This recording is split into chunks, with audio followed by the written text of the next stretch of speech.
been vicious attacks in Waltham, Massachusetts. Vicious. 10 of them. Random. New surveillance in Waltham attacks. 10 victims ambushed over the past 2 weeks by a coward. You know? This guy, oh my God. And that could happen to anybody at any time. It's all bloody.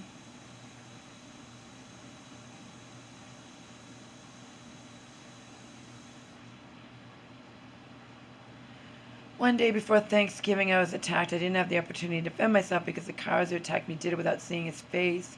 I have several breaks in my face and my skull. I'm waiting to be operated. That's one of the guys. 10 victims ambushed over the past 2 weeks. Unbelievable. Not unbelievable. Over the past month, 2 people have been pushed in front of trains in New York. Their trains. They're showing people with bruises and bloodied faces. And I don't know if it's only one or there are more attackers. The aggressor always attacks from behind. Awful. 10 victims ambushed over the past 2 weeks. It's awful.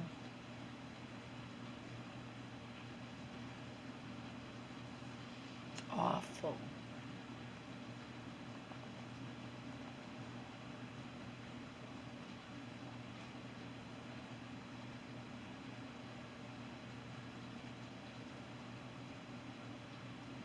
They're being ambushed.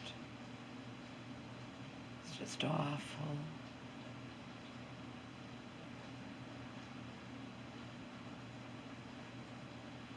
We're having a nor'easter here next week.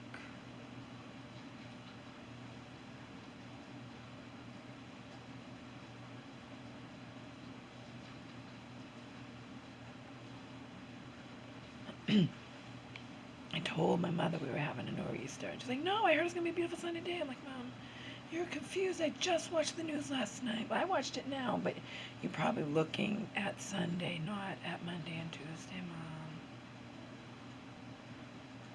Remember when I argue with her, she doesn't like it. It's saying we're going to have like 50 to 60 mile an hour winds.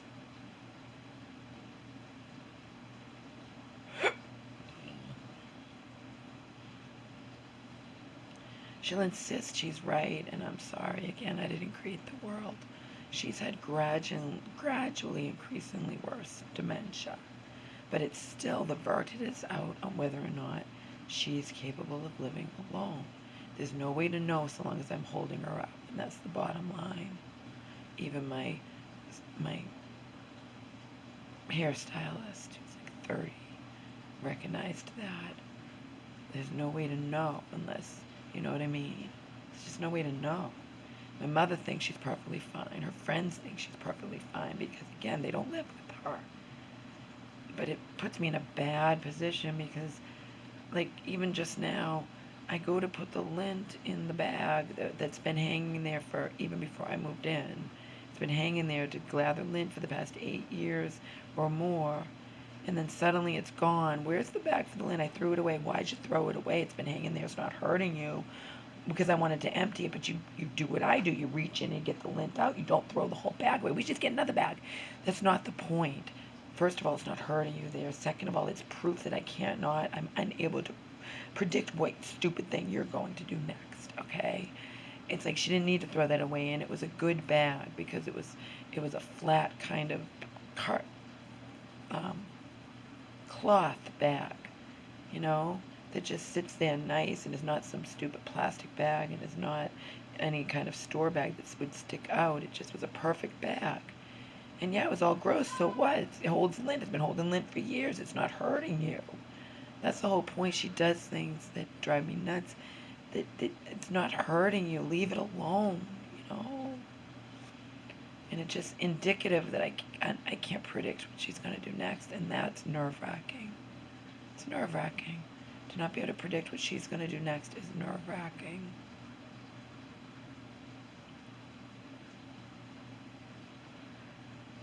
don't know. She's so used to living here is still not the same as when she lived in that apartment. The landlord was around all the time in that apartment complex, you know what I mean? But as Churchwoman pointed out, your mom lived alone. Yeah, I know. I know she did. And she also had problems, you know, so I don't know.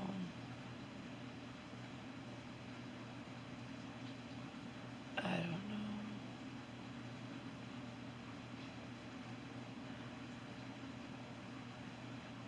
I was so good to her today. I did everything for her. She wants to watch Ghost. I kept putting Ghost on, and then it had previews, and then she had to get up and go to the bathroom. We don't have the ability to pause it, you know, because it's a DVD, an old one, it's an old movie. And I did everything for her. I rewound it more than once, because then she was hungry and wanted to eat, and you know what I mean? And while she was watching it out here, I cleaned her entire room. I found the missing money order from that woman. Okay, because my mom will say, I looked at my pink case. Mom, you did it. I found it. I took everything out. I looked. It was the ghost. They're doing that. Oh, God. Convenient, huh? She can blame anything on the ghost. So that's convenient. I know it wasn't the ghost. There is no ghost here. We have no indication of any ghost, okay?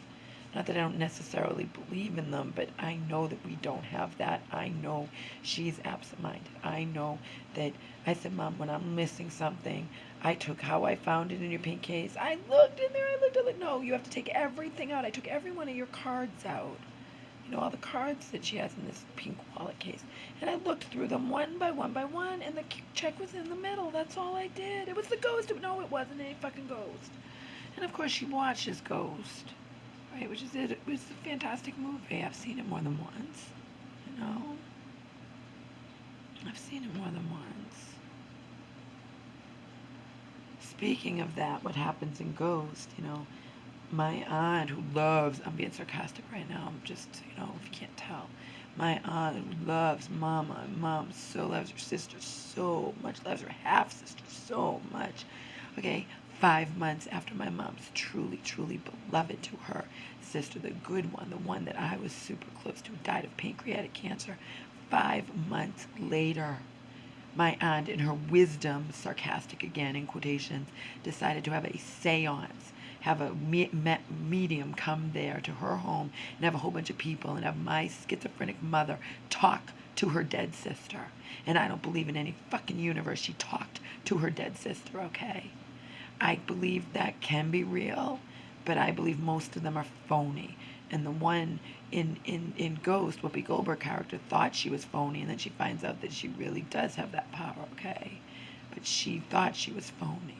But the fact is, you don't have my mother, who's schizophrenic, talk to her dead sister a measly 5 months when it's still fresh and she's still grieving. Supposedly talk to her dead sister. And I tried to talk her out of going, and it was like, I couldn't talk her out of going. It's just sickening. Everything I have to go through in this life, it's sickening, okay?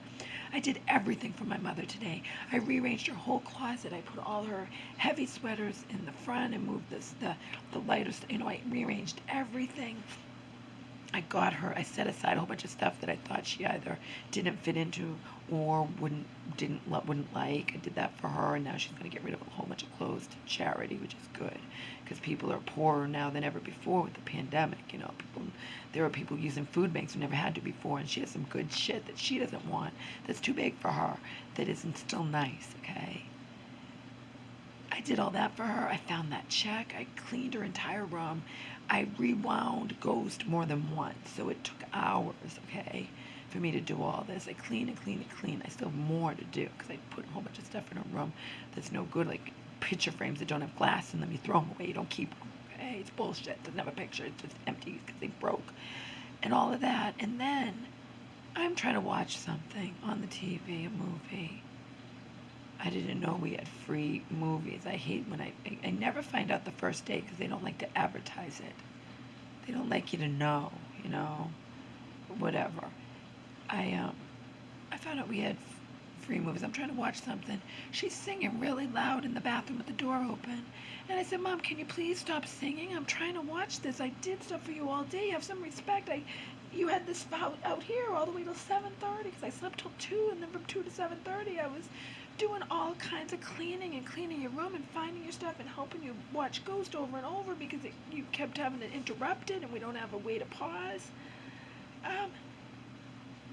No, I'm not going to be quiet. I'm tired of you telling me to be quiet. Oh my God. Selfish, selfish, selfish. Like, we're talking, I didn't get to be out here at all. Now it's 7:30 at night. Go in your room. And if you're going to sing, close the door. And then a little bit while later, she's blasting her Christian music in her room. Just none of care, you know? Doesn't care. Doesn't care. And for reasons that I can't tell you, not while I'm living here anyway, she went to a place and foolishly brought her charger and left her phone behind with no way to get it until Monday. All right? Not my problem. It's not a necessity to call your friends. It's a privilege. And just like you ground a kid, okay, she should have never been charging her phone. You charge it at night. It lasts for hours. You went someplace for not very long. You'll be lucky if your phone doesn't wind up being stolen, okay? And this will teach you a lesson. You're not using my phone. Not using it, period. I need to call someone. I don't care. It's my phone. You're not using it. And you're not using the home phone that is not your phone either. It's my phone that is attached to my computer, okay? It's not one you use. You're not using that one either. And whining, but this will teach her a lesson. I bet you she'll never, ever, ever bring her charger anywhere stupid again, okay? Period. I don't have to let her use my phone, you understand? I'm under no obligation. It doesn't teach her anything if I let her use my phone all weekend, does it? She needs to learn you didn't need to charge your phone, okay? And whoever charged it for you is an idiot and should know you're absent-minded. And you know what I mean? And you left it behind. Oh, well, you know what I mean? You shouldn't have done it. You're not using mine, period. You don't have to call people. You want to call people, just like somebody who's grounded, a kid who's grounded, wants to use their video games and wants to use their phone, and it gets taken away, okay? She's not going to learn shit if I let her use my phone all week, and I'm not going to coddle her. She needs to learn. And she needs to learn if I do everything for you all day long, and I clean everything, and I do everything, you respect me enough if I'm watching something in here that you don't sing really loud in the bathroom with the door open, and then I say, please be quiet. No, I'm not going to be quiet. I'm tired of, that's selfish. Selfish is ridiculous. But all these things are indicative to me. Again, you can only know these things if you live with the person, okay? I hope to God she thinks she knows where she lived. I hope to God she gets the phone back. The phone has personal shit on it, It didn't even need to be charged. That's the thing. It didn't need to be charged. She went somewhere for a brief period of time. It didn't need to be charged. But again, this is all indicative of like dementia or something where you're not thinking straight. Throwing away the bag that holds the lint. The bag is supposed to be disgusting. It holds the lint. It's been holding the lint for years and years and years. Why do you have to throw it away? It's not hurting you. Not hurting you. It's hanging behind our door. I went to go throw lint away and it wasn't there. I'm like, fuck,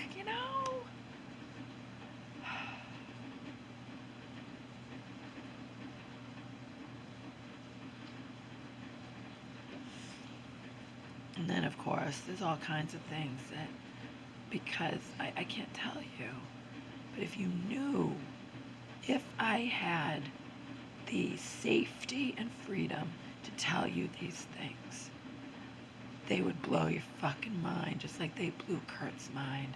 And Kurt earned email privileges with me because he was consistently a good person on my channel, not hitting on me, not being aggressive, not whatever, and being helpful and being kind consistently for over a year, okay? And then I've told him some shit because, knew I have fresh blood because, Selena and Joe get sick of hearing the same thing. And Kurt was fucking floored, as in get an attorney, floored. And if you guys knew this shit, you would be floored. What I have to go through, it's unbelievable. It's really unbelievable. It's mind-blowing to anybody. You just would be like, your jaw would drop, okay? And I'm still going through it on a limited basis because of the pandemic, but I'm still going through it. And it's just ridiculous. It just is indicative of, I can't take it. And I'm human. I get upset. I get frustrated, okay? We almost had to, you don't even know, it's the holiday weekend. The plumber might not be around. Last time I needed my plumber, he was out of state, okay? On vacation with his fucking family. All right? I have repeatedly told her about the Cologuard, okay? She didn't want to do it. Didn't want to do it for a long, long, long time, pre-pandemic, okay? We had the box. Well, it expires eventually. But I read the booklet. I read the instructions, all right? I want to pull out my fucking hair.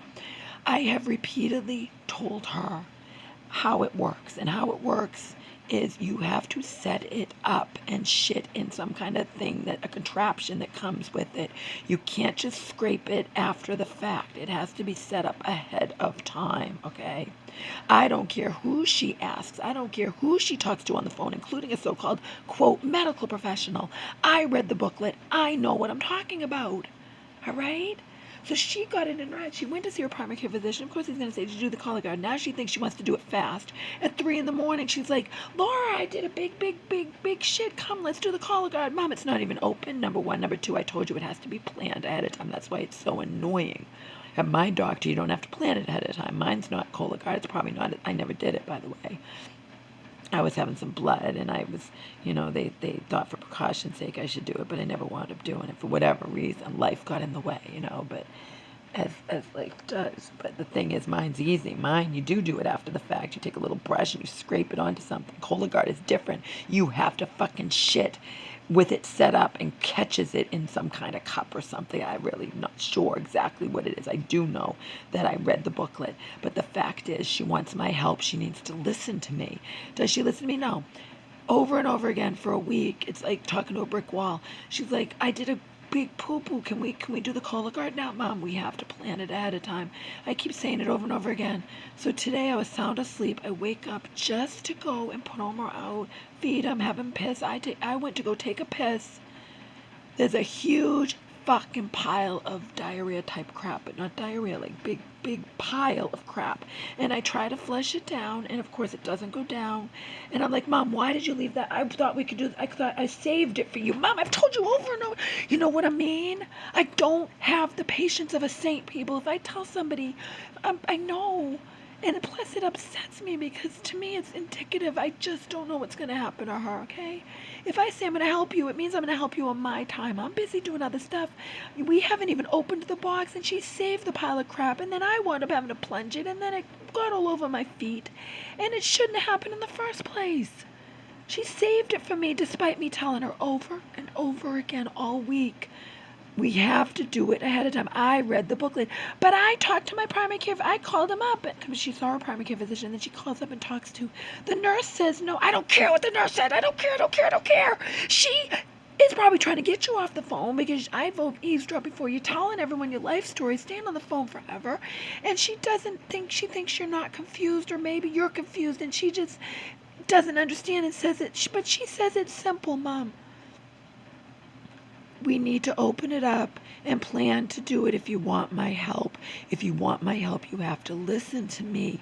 You treat me like I'm an idiot. I'm a college honors graduate. You believe everybody over me. Even when it comes to your mentally ill friends, you'll always believe everyone over me. You'll believe these professionals over me who are not your friends, who are wolves in sheep's clothing.